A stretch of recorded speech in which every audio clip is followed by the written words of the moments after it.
With all eyes on Turkish politics, certain economic trends in Turkey have gone undiscussed. For insight on an economy at the crossroads, I spoke with Dr. Erdal Yalcin, a collaborator with the Global Economic Dynamics team and a senior economist of the IFO Institute. Our program is called The Crossroads. Obviously, Turkey is a geographic crossroads. Is Turkey's economy at a crossroads? Yeah, I would also say obviously Turkey's economy is also at crossroads, but I would go one step further and say that this process of approaching the crossroads started already in 2008, 2009 after the financial crisis, and this was not specific to Turkey only. What I'm going to say now, it's like emerging economies were suddenly after the crisis confronted with a more sensitive investors with respect to risk on the one side. This is a very important aspect, and on the other side you can also observe since 2008, 2009 that there is globally a stronger focus on national aspects, politics, while international cooperations turn out to be much more difficult. Just recently with today's results in the US, you can see that Donald Trump was also communicating this. So within these two developments, Turkey is increasingly confronted with attracting investment in a riskier environment.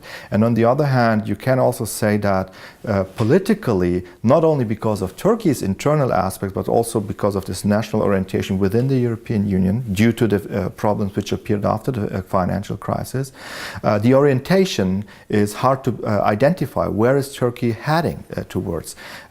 Clearly, before 2008, in the years 2002 to 2007, the European Union was an aim of the government, which is in charge also at the moment, and it was also aligning, integrating not only the economy but also the legal framework. Now, you just mentioned that relationship with the European Union. What is that based on? What is the characteristic import-export? What is the traditional economic relationship between European Union and Turkey? So you can clearly show, and in our study we do this, the European Union is Turkey's most important trading partner, and it has been the case for the last decade. So 40%, for example, of Turkey's exports go to European countries. A similar number, around 37% of imports of Turkey originate from European countries. It is important to emphasize that during the last years, in particular, the manufacturing industry plays a dominant role here, and there Turkey has become increasingly part of the production chains of European multinational enterprises. So what I want to say is that over the last decade, European companies founded affiliate companies in Turkey, first of all because they could serve better the domestic growing economy, but at the same time these affiliate companies have been used increasingly in order to produce intermediate goods for final products in the European Union. So that's a very important development which improved the economic conditions in Turkey. Yeah, you mentioned that development of value chains and manufacturing value chains, and that's probably what led to what's been a long discussion about Turkey potentially joining the EU. From an economic perspective, how do you think that would impact Turkey, and how do you think it would impact the European Union? I mean, this question is, of course, everybody is asking for decades now, can Turkey be a member of the European Union? I think this is a too simplified question, if I may say so. We should maybe be a bit more precise, in particular, given the recent developments. The European Union's institutional architecture is changing. What I want to mention here is like Brexit. Like Britain has de facto decided to leave the European Union. So it seems to be that being a member can have different ways. You can be a member in different ways. And for Turkey, I see we need to focus on that there are areas where membership is very reasonable and good. Politicians sometimes forget that being member of the European Union means giving up sovereignty. So maybe there are decisions which would be taken on the European level which are not as efficient to be solved as they could be solved on the national level in Turkey.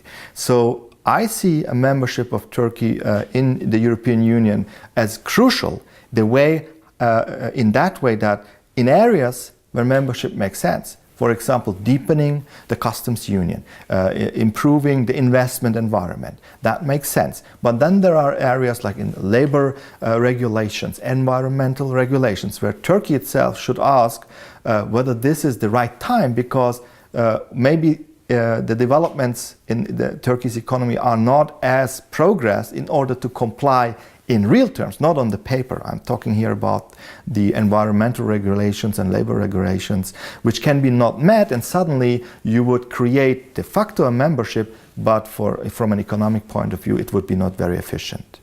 Well, from that perspective, to continue from that line of thought, is a customs union an acceptable second best result, or are you still missing some of the meat on the bone that would come with joining the EU? So the customs union has turned out to be a very important institutional framework which contributed to Turkey's economic success. So it's a viable and important way. However, one needs to emphasize that the customs union is, from today's perspective at least, an incomplete trade accord. So in 1996, when this customs union came into force, basically nobody could foresee that there will be more free trade agreements taking place between the European Union and third parties. The problem, let's make an example, if TTIP, the transatlantic trade agreement, comes into force, Turkey basically would be not part of this in terms of having a free access or the same access as European companies on the US market. But vice versa, US companies will be able to enter the Turkish market. So what happens is that the customs union puts the Turkish industry into an asymmetric, unfair situation where a kind of market opening agreement, at least from Turkey's perspective, turns into a negative agreement with respect to competition coming from the US. In that sense, the customs union need to be corrected in this asymmetry aspect. And moreover, many people don't know that, the customs union is concentrated on the manufacturing industry. Services, in particular, is a field where Turkey should proceed. In the study, we illustrate that there, and I was very surprised about that, but there is a huge potential for Turkey to boost economically and have a gain, welfare gains originating from this service sector. Now, you've mentioned a couple times these manufacturing supply chains. I wonder if you think not being in the EU makes it more difficult for those supply chains to be as efficient as possible. So if indeed Turkish politicians started to discuss whether transforming the customs union, for example, into a free trade agreement, going out of this integration path because of TTIP, seriously, there were serious discussions, that would be the wrong option. And as you say, and as I mentioned, being part of the production chain is based on the fact that the customs union allows efficiently to found affiliate companies in Turkey from Germany, for example, and then move goods in between the regions. With an alternative framework, for example, a free trade agreement, changing the customs union into a free trade agreement, this type of efficient increase in value change would no longer be really possible. And it is not really an alternative option for Turkey's future, in my view. Mm-hmm. Hey, you talked a little bit about the study that you performed at EFO with the Global Economic Dynamics Project. Are there any particular results that really stood out to you as unique or unexpected or important for the world to understand? You know, what really surprised me is not a kind of technical economic numbers, but I was more than surprised that politicians, stakeholders in different institutions simply were not aware about this fragility of the customs union, namely this asymmetry which I mentioned, that Turkey is going to be hit substantially stronger than other third parties which are not part, for example, in the transatlantic trade and investment partnership. So on the one hand, you can say, well, these are very detailed questions, but on the other hand, the economic earthquake which can result after signing a transatlantic trade and investment partnership, but this is also true for a free trade agreement between Europe and Japan, between Europe and any other country, Turkey is in serious problems. And I wondered, how can that happen, that politicians or decision takers are not familiar with the extent of disadvantages originating from this. Luckily, over the last 12 months, I must say, my impression is that the sensibility of decision takers has changed dramatically. The European Union and Turkey are trying to mitigate this problem of the customs union with respect to Turkey. It's a very serious and constructive debate. On the other hand, given that there are transatlantic interests, and Turkey is not part of the European Union, for good reasons, the US and Europe are reluctant to take in Turkey as an equal partner.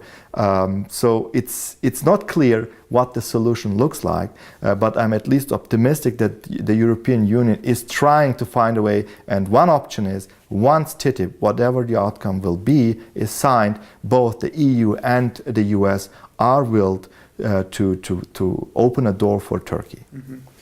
That kind of brings up the last question I would like to ask you, and it might be a very difficult one to answer, but are there specific trade policies that both sides could implement that would make this growing relationship more beneficial from both sides? Yeah, the case of Turkey illustrates, free trade agreements are second best policy options. Ideally, we would have the multilateral system under the umbrella of the World Trade Organization. But we know that the interests have been so different, the Doha round failed because the interests are too far apart from each other.